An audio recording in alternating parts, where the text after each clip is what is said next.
Hello everyone, কি অবস্থা সবার? কেমন আছো সবাই? আশা করি ভালো আছো। আমার চ্যানেলে তোমাদের সবাইকে স্বাগতম। অনেক দিন ধরে ইচ্ছা করতেছিল কচুর ডাগা খাওয়ার জন্য, বাজারে ঠিকমতো পাওয়া যাচ্ছিল না, সেজন্য আনা হয় নাই। তো আজকে অনেকগুলো একদম নিয়ে এসেছে আটি বেঁধে। তো আজকে কচুর ডাগা আমি ভাজি করব। তো আমি প্রথমে কচুর ডাগাগুলো সুন্দর করে ছিলে কুটে নিচ্ছি। যেগুলো রান্না করব সেগুলোই নিয়েছি, বেশি নেই কারণ অতগুলো তো রান্না করলে অনেকগুলো হয়ে যাবে। ঘরের ছেলেরা তো আর খেতে চায় না, আমরা মেয়েরাই সব কিছু পছন্দ করি। শাকসবজি বলেন, কচু জিনিসটা ছেলেরা একটু খেতে কম চাই, সেই জন্য যেগুলো রান্না করব সেগুলোই নিয়েছি অল্প করে। এদিকে আমি কুটে সবগুলো ভালো করে পরিষ্কার করে ধুয়ে এখন সিদ্ধতে বসাই দেব। ঢাকনা দিয়ে সিদ্ধ করে নেব, কারণ সিদ্ধ না করলে আবার গলা চুলকাতে পারে। সেজন্য দেখো অনেকগুলো দিয়ে দিয়েছিলাম, কিন্তু মজানোর পর হয়ে যায় অল্প করে। সেই জন্য এখন আমি মজিয়ে সুন্দর করে ঢেলে নিয়েছি একটা পাত্রে। এরপর আমি একটা ডেকচিতে তেল দিয়ে রান্না করে নেব। প্রথমে দিয়ে দিয়েছি শুকনো লঙ্কা কয়েকটা। শুকনো লঙ্কাগুলো লাল লাল করা হয়ে গেলে থেতলিয়ে রাখা রসুন কুচি দিয়ে দেব।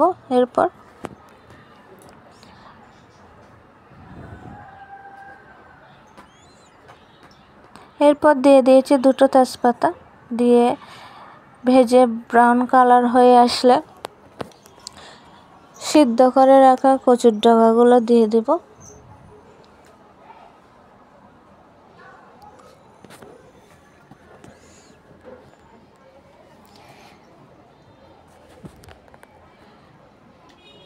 সব কচুর ডাগাগুলো দিয়ে দিছি। এখন 2-3 মিনিট ভাজার পর দিয়ে দিচ্ছি কাঁচা লঙ্কা ছেঁড়া। এরপর দিয়ে দিছি সামান্য মরিচের গুঁড়া, হলুদের গুঁড়া আর দিয়ে দিয়েছি ধনিয়া গুঁড়া।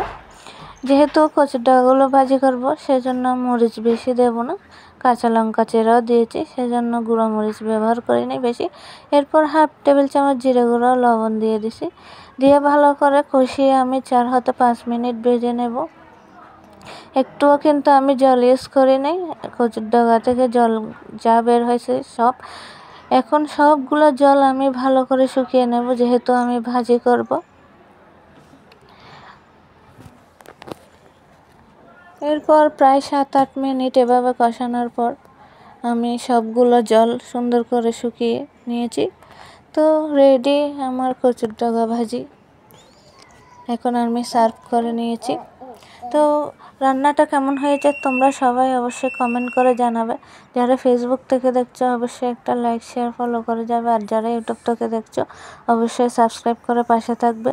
তো সবাই ভালো থেকো, সুস্থ থেকো, সবাইকে শুভকামনা। ধন্যবাদ, ভালো থাকবে।